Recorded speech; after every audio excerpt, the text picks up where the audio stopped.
12ویں صدی عیسوی کے وسط میں جب چنگیزی قوم پوری دنیا کو فتح کرنے کا عزم لے کر اٹھی تو لاکھوں مظلوم انسان ان کے تسخیر کائنات کے اس خوفناک خواب کے بھیت چڑھ گئے۔ جب یہ لوگ اپنی تمام تر و ہشت ناکیوں کے ساتھ افغانستان میں داخل ہوئے تو وہاں متعدد قبائل اور گھرانوں کو اپنی بربریت کا نشانہ بنایا۔ تاہم اس وقت چند گھرانے ان کی دہشت گردی سے بچ نکلنے میں کامیاب ہوئے۔ ان میں سے ایک گھرانہ قاضی شعیب فرق کا بھی تھا۔ قاضی شعیب فرق بادشاہ افغانستان کی اولاد سے تھے، اس لیے اس معزز گھرانے کی بڑی قدر و منزلت تھی۔ قاضی صاحب اپنے خاندان کو بل سے لاہور لے آئے۔ لاہور میں چند دن رہ کر ہجرت ثانی فرمائی اور قصور میں رہائش پذیر ہوئے۔ قصور کے قاضی نے حضرت قاضی شعیب کی بڑی خاطر مدارت کی اور بادشاہ وقت سے ان کو قاضی مقرر کرنے کی درخواست کی، جو منظور ہوئی۔ بادشاہ نے قاضی شعیب کو ملتان کے قریب قصبہ کوتوال کبیر والا روڈ ملتان کے قاضی مقرر کیا اور انہوں نے وہیں مستقل سکونت اختیار کر لی۔ یہاں آپ کے والد ماجد قاضی جمال الدین سلیمانی اور بی بی کلثوم خاتون بابا فرید کی والد ماجدہ کا نکاح ہوا اور یہی حضرت بابا فرید الدین مسعود گنج شکر کی ولادت باسعادت ہوئی۔ بعض تذکرہ نگاروں نے لکھا ہے کہ قاضی جمال الدین سلیمانی فاتح سومنات حضرت سلطان محمد غزنوی کے رشتہ دار بھی تھے، واللہ عالم۔ بابا گنج شکر نے ابتدائی تعلیم اپنی والدہ ماجدہ بی بی کلثوم خاتون سے حاصل کی۔ اس وقت آپ کی والدہ کے زاہد و عبادات کے چرچے قرب و جوال میں پھیل چکے تھے۔ ایک رات بی بی کلثوم محو عبادت تھی کہ گھر میں ایک چور جو ہندو مذہب رکھتا تھا داخل ہوا۔ جو ہی اس کی نظر آپ پر پڑی اس کی بینائی جاتی رہی۔ چور معافی مانگنے لگا اور زور زور سے چلانے لگا، مجھے معاف کر دو، میں چور ہوں لیکن چوری نہیں کروں گا، خدا کے لیے میری بینائی واپس لوٹا دو، میں چوری سے توبہ کرتا ہوں۔ آپ نے دعا کی تو اس کی بینائی لوٹ آئی۔ صبح اس نے اپنی بیوی اور بچوں کے ہمراہ اسلام قبول کر لیا۔ اس کا نام محمد عبداللہ رکھا گیا اور اس نے بڑا نام پایا۔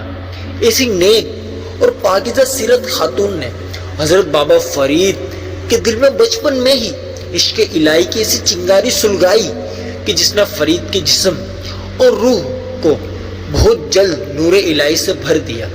بچپن میں ہی فرید الدین کے زاہد و تقوی کے چرچے کوتوال اور اس کے گرد و نواح میں پھیل گئے تھے۔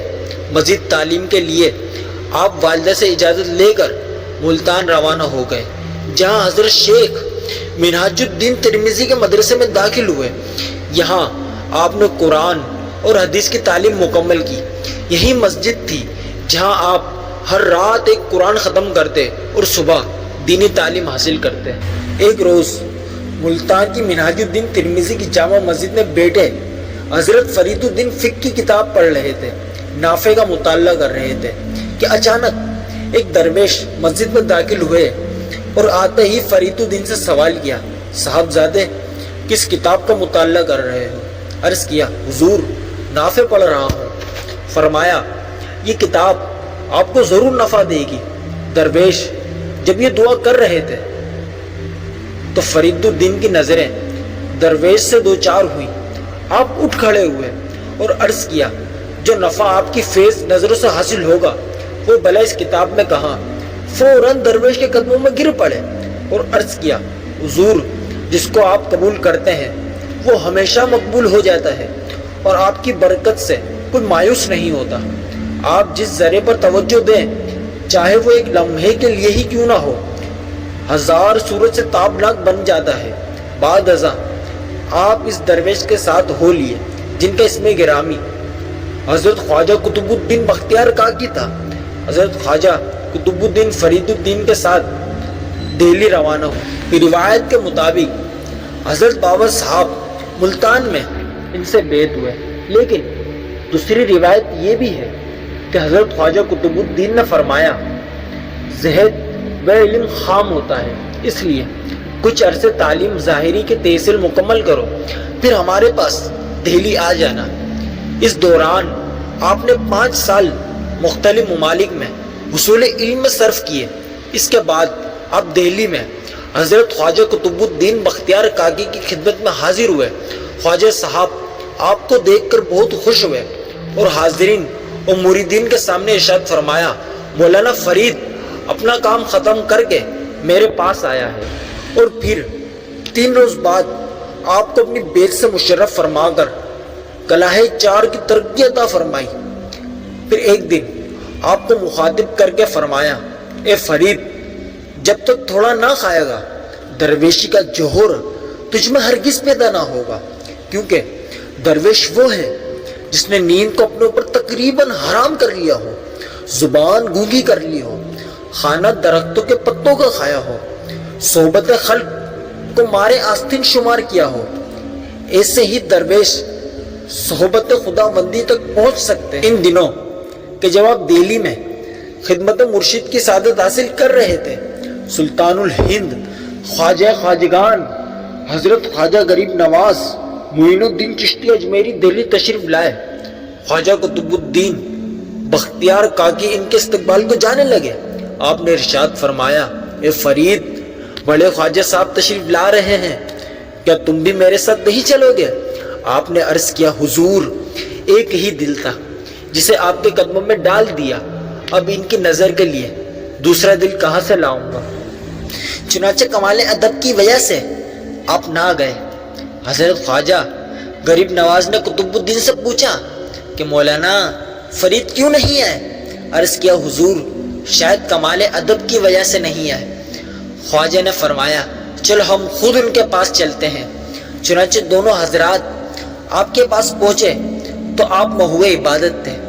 خواجہ قطب الدین نے باہر سے آواز دی، اے فرید، بڑے خواجہ تشریف لائے ہیں۔ آپ دوڑ کر باہر آئے اور آتے ہی خواجہ غریب نواز کے قدموں کا بوسہ دیا۔ حضرت خواجہ غریب نواز نے فرمایا، قطب الدین، تم نے بڑے شہباز کو قید کر رکھا ہے۔ فرید ایک ایسی شمع ہے جو خانوادہ درویشوں کو منور کر دے گی، اس لیے آج ہم فرید کو وہ سب روحانی نعمتیں عطا کرتے ہیں جو مجھے میرے پیر طریقت اور شیخ عالم نے دی تھی۔ حضرت بابا فرید الدین گنج شکر کا لقب گنج شکر کیوں پڑا؟ اس سلسلے میں بہت سی روایات مشہور ہیں، لیکن ہم یہاں صرف 2 روایت ہی پیش کرتے ہیں۔ پہلی روایت یہ ہے کہ آپ کو بچپن سے ہی شرنی سے خاصی رغبت تھی۔ آپ کی والدہ ماجدہ جب رات کو نماز عشاء ادا کرنے لگتی تو بیٹے کے مصلے کے نیچے شکر کی پڑیاں رکھ دیتی۔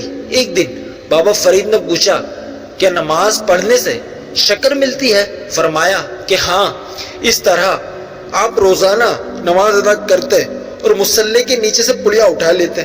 ایک دن آپ کی والدہ شکر رکھنا بھول گئی، لیکن فرید کو نماز کے بعد حسب معمول شکر کی پڑیاں عطا ہو گئی۔ والدہ ماجدہ وظائف میں مشغول تھی، انہیں یاد آیا کہ آج شکر نہیں رکھی، لیکن کیا دیکھا کہ حضرت بابا فرید الدین شکر کھا رہے ہیں۔ فرمایا، بیٹا، یہ شکر کہاں سے لی؟ عرض کیا، امی جی، اسی جگہ سے جہاں سے روزانہ ملتی ہے۔ والدہ سمجھ گئی کہ اللہ تعالیٰ نے غیب سے عطا فرمائی ہے۔ اسی وقت بارگاہ الہی میں سجدہ ریز ہو گئی اور دعا کی کہ اے رب العالمین، جس طرح تو نے غیب سے شکر عطا کی ہے، فرید کی زبان کو بھی شکر عطا فرما دے۔ الغرض آپ کی والدہ اس شفقت اور محبت سے نہ صرف بچپن میں نماز ادا کرنے کی عادت پختہ ہو گئی، بلکہ گنج شکر کے لقب سے جہاں میں مشہور بھی ہو گئے۔ دوسرا واقعہ یہ ہے کہ ایک دن آپ سر راہ تشریف فرما تھے۔ ایک تجارتی قافلہ گزرا جو گڑ اور شکر فروخت کرنے جا رہا تھا۔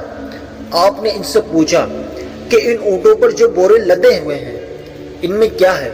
انہوں نے سوچا کہ کہیں فقیر سوال نہ کر دے کہ مجھے بھی دو۔ اس نے کہا کہ نمک ہے۔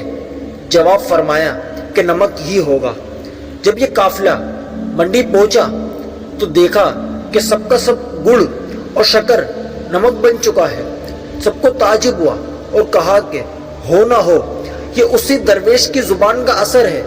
فوراً واپس آئے، حضرت بابا فرید الدین سے منت اور سماجت کرنے لگے۔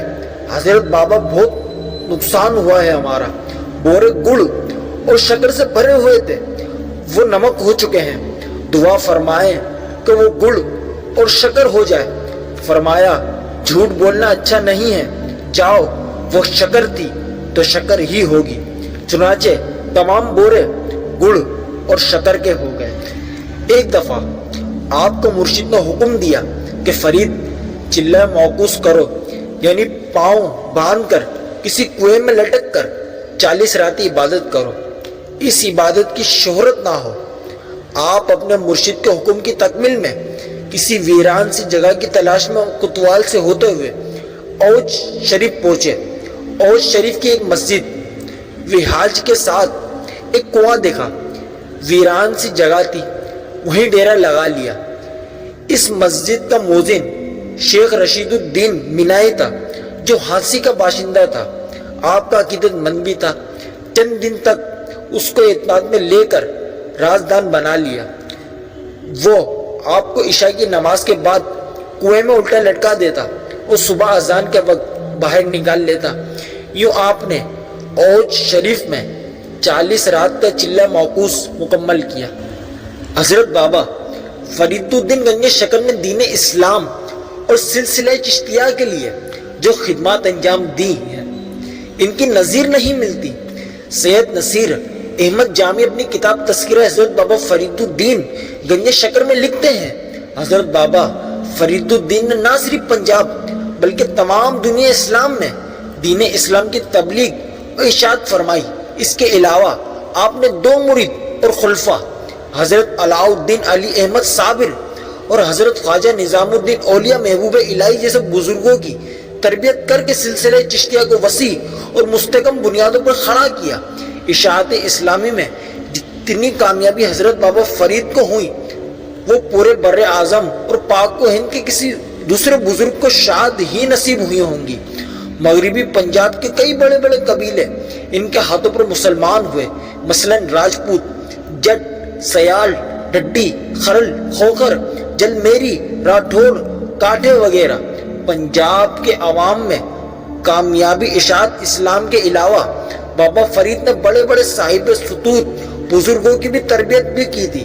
چشتیہ سلسلہ کو حضرت خواجہ قطب الدین بختیار کاکی نے دہلی اور خواجہ غریب نواز نے اجمیر کو رونق بخشی، لیکن پاک و ہند میں اس کی وسعت اور استحکام حضرت بابا فرید کی ذات اور بابرکت سے نصیب ہوا۔